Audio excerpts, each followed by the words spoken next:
सबसे VVIP Tihar jail के superintendent Sunil Gupta ने बड़ा खुलासा किया है। उन्होंने सहारा श्री सुब्रत रॉय के जेल के दिनों को लेकर बड़ा दावा किया है। तिहाड़ सुपरिटेंडेंट रहे सुनील गुप्ता ने कहा कि जब सुब्रत रॉय जेल में बंद थे तब उनसे मिलने दिन में 2 से 3 बार एयर होस्टेस आती थी। उन्होंने ये भी दावा किया कि सुब्रत रॉय के सेल से शराब की बोतल भी उन्होंने पकड़ी थी। एक इंटरव्यू में सुनील गुप्ता ने कहा, कोर्ट से सुब्रत रॉय को एक कोर्ट कॉम्प्लेक्स में रहने की इजाजत मिली थी क्योंकि उन्होंने कहा था कि उन्हें अपनी संपत्ति बेचनी है और लोगों के पैसे वापस करने हैं। ऐसे में पश्चिमी देशों के बिजनेसमैन से भी वीडियो कॉन्फ्रेंसिंग पर बात करनी होगी। इसके बाद उन्हें कोर्ट ने कॉम्प्लेक्स देने के लिए कह दिया और फिर एक प्राइवेट सेक्रेटरी रखने के लिए भी इजाजत दे दी। उन्होंने एक महिला प्राइवेट सेक्रेटरी रखी थी, लेकिन दिन में उनसे 2-3 बार अलग अलग एयर होस्टेस मिलने आती थी। वह किस लिए आती थी, इसकी जानकारी मुझे नहीं है।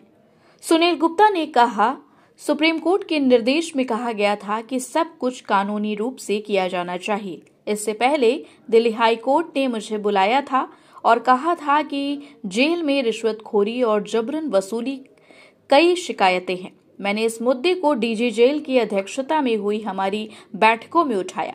डीजी जेल को लगा कि मैं उनके खिलाफ शिकायत कर रहा हूं, इसलिए उन्होंने इसे ठीक से नहीं लिया। तत्कालीन डीजी ने इस पर कोई ध्यान नहीं दिया और कोई कार्रवाई नहीं की। मेरे पास कोई विकल्प नहीं बचा था, इसलिए मैंने तत्कालीन सीएम अरविंद केजरीवाल से संपर्क किया। सुनील गुप्ता ने कहा कि जेल मंत्री की मौजूदगी में मैंने उन्हें तत्कालीन सीएम केजरीवाल को सुब्रत रॉय सहारा की सुविधाओं के बारे में सब कुछ बताया और कहा कि जेल प्रशासन की मिलीभगत से ये सुविधाएं मुहैया कराई जा रही हैं। उन्होंने कहा, अरविंद केजरीवाल ने मुझसे पूछा कि क्या मैं इसका वीडियो शूट कर सकता हूं। मैंने उससे कहा कि यह मेरे लिए सही नहीं होगा और वह यहां आकर खुद इसकी जांच कर सकते हैं। इसके बाद उन्होंने कहा कि डीजी जेल एक आईपीएस अधिकारी है जो केंद्र सरकार के अधीन आते हैं और हमें नहीं पता कि हम उनके बारे में कुछ कर सकते हैं या नहीं। उन्होंने ये भी कहा कि अगर छापेमारी में सब कुछ मिला तो अधीक्षक के खिलाफ कार्रवाई करनी होगी।